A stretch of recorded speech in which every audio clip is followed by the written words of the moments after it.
Well, here we are again, headed out to a fort on the Texas Forts Trail. The fort we're visiting today should be different from the ones that we've seen so far. The previous forts that we visited were all established right after the Mexican-American War in about 1849 to 1851, and then abandoned in the at the beginning of the Civil War. Now, the fort we're visiting today was established in 1867 for the purpose of the Indian Wars.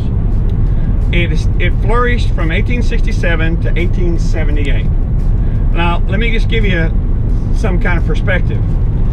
The General Custer was fighting the Sioux and the Lakota and the Apaches up north until he met his fate in 1876. And as I said, this fort lasted until 1878. The Great Chicago Fire was in 1871, and this fort was right in its heyday. So we're going to go check out this installation, see what it was like during this time, and compare it maybe to the forts that we saw before that were established maybe up to almost 20 years earlier. It's going to be a big difference. So let's check it out.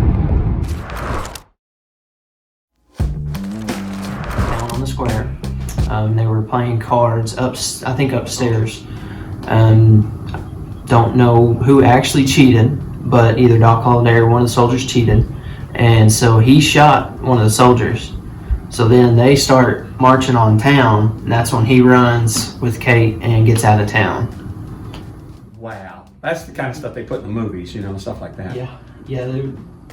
People were calling him a coward for running, but what are you going to do when an army's marching on you?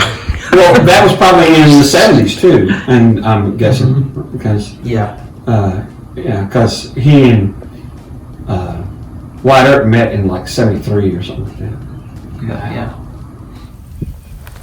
Well, here we are finally at Fort Richardson Historic Park or Historic Site. Fort Richardson was named for Union General Israel B. Richardson, who died at the Battle of Antietam during the Civil War.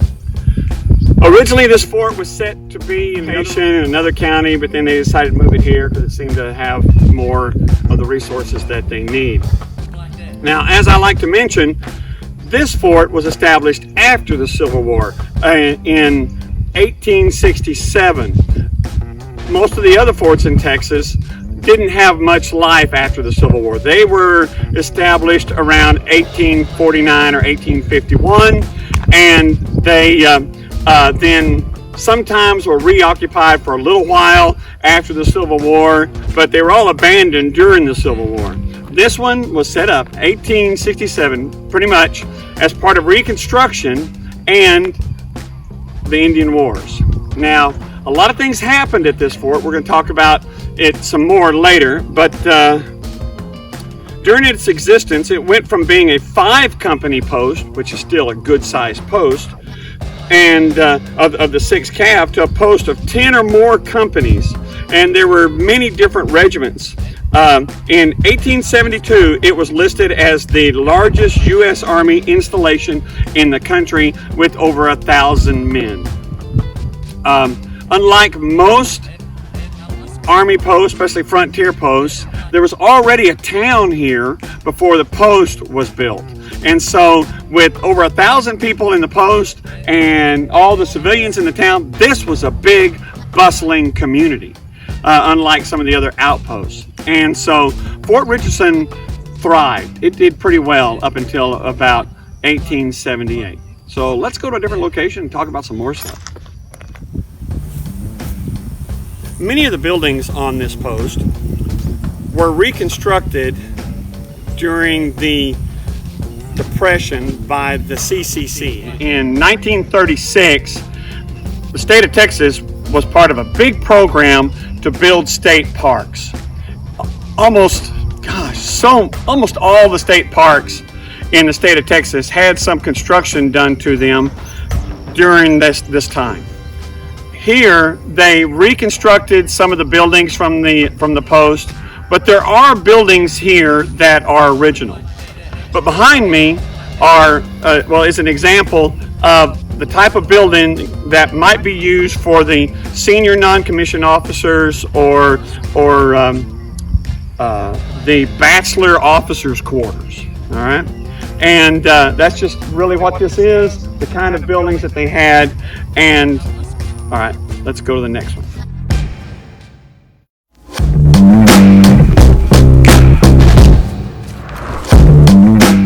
Now, contrary to popular belief, when General Sherman, the general of the army, came to visit this post, he didn't stay here. He came with his own troops and his own camp, which was set up east of here, and he had his own tent and everything. He was very much a field soldier. He didn't have a problem living in a tent, and so he didn't stay here. He did come here and would eat dinner with the commanding officer, but he stayed in his own camp that he had set up a little ways away.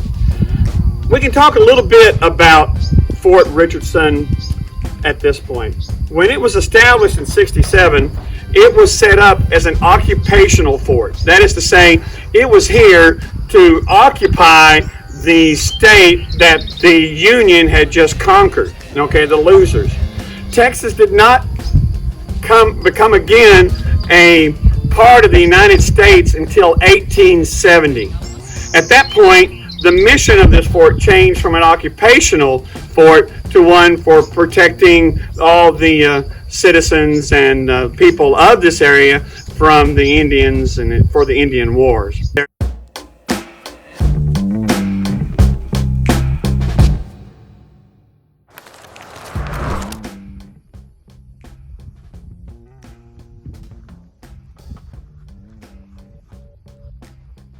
Here we are at the east end of the parade ground.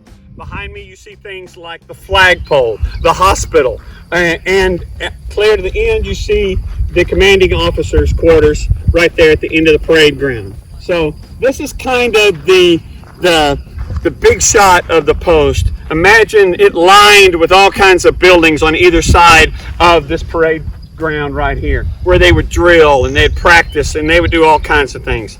This was the center of the post, the center of activity. So there you go.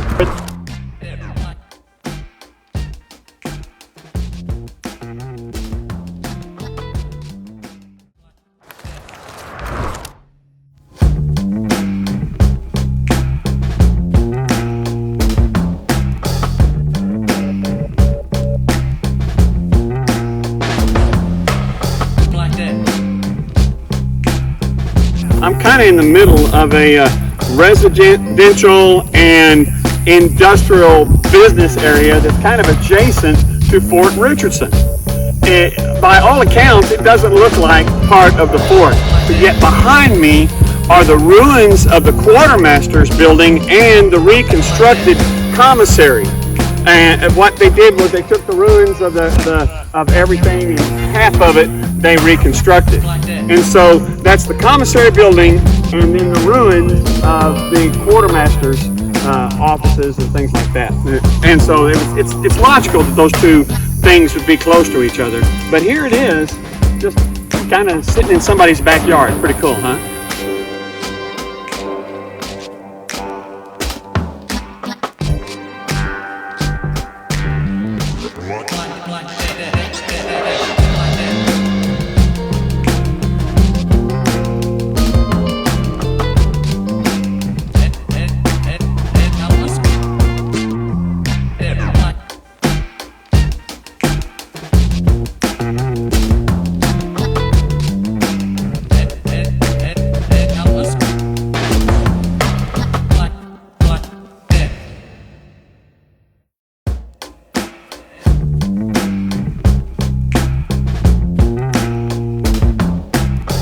Well, it was decided that rather than send them off somewhere or even here to try them with a military tribunal, since it was citizens of the United States, of the community who were impacted by this raid, they decided to send these guys to Jacksboro and have them tried in a civilian court and dealt with that way, and dealt with by the state of Texas instead of the federal government. These were the first Indians ever tried in a civilian court in the United States. They were ultimately taken to Huntsville, and Satana one day decided he wasn't gonna stay there anymore, and he jumped from an upper story prison hospital window and killed himself.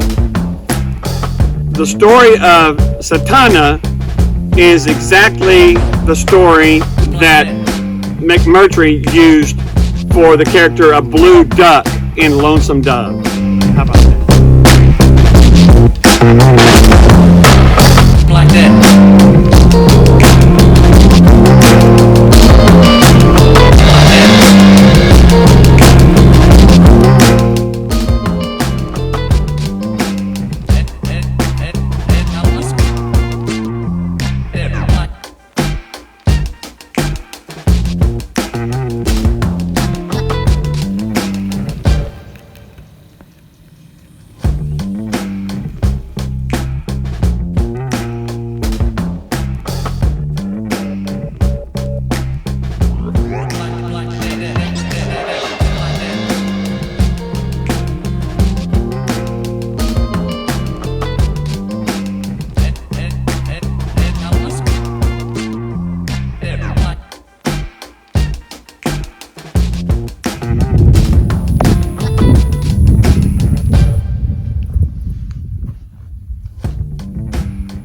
Hi, I'm standing behind the hospital in front of the morgue. Yes, every post had to have a morgue where we had to put things.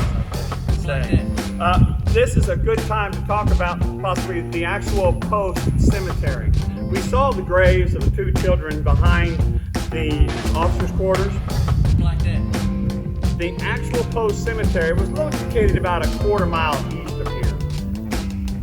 Those graves were exhumed of the 37 known fallen soldiers from this post and reinterred in Fort Sam Houston National Cemetery. How about that?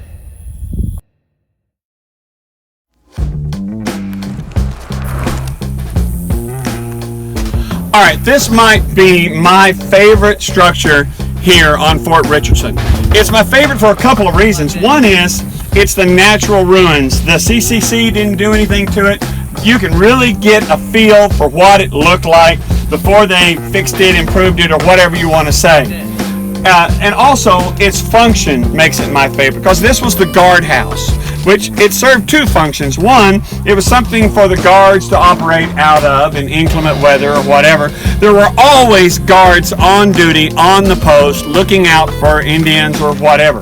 There were exterior and interior guards, but you had the guardhouse, and there was always someone here to guard the prisoners or to be sergeant of the guard and be over it and however things were working. Okay, and one of my things about it that I like, and come here real closely and you'll see that what they had here, where they would have metal gates or metal doors and things like that, and the prisoner would be in here. And well, how did the prisoner take care of his natural business? Well, at the front of each door there's a indentation, a trough, if you will, and that's where his business was taken care of or swept out of or washed out of, whatever. Yes, that little part right there, that's a depression. That's the whole bathroom. That's the whole thing right there for the guard. Seems a little medieval, doesn't it? But that's the way it was for the longest time. You can see that pretty much on all of these, and that to me is just fascinating, that we can look back in history like that and see what the conditions actually were. How about that? Guardhouse, powder magazine, and beyond that, or in that general vicinity, were the stables. At most posts, it's the powder magazine that survives the longest, the most intact. That's exactly true here. The walls of the powder magazine are 4 feet thick. It's designed to be a massive safe. In this particular one, the door was 4 inches thick steel. It is unbelievably durable. There is graffiti carved in this thing, and I'm going to try to find out if some of it's maybe 19th century graffiti. I have no idea. But the powder magazine always seems to be the strongest, longest lasting structure on the post, and this post, it's no different. A couple of things I could point out about the guardhouse. One side of it was the offices for the sergeant and maybe the officer of the guard, and the other side was the jail or prison. You should know that this jail, if you want to call it that, was almost always full. Okay? And by full, I don't mean there was one person in each cell. I mean there was as many people in each cell as that cell would hold. 246 soldiers deserted this post in its lifetime. So, there you go.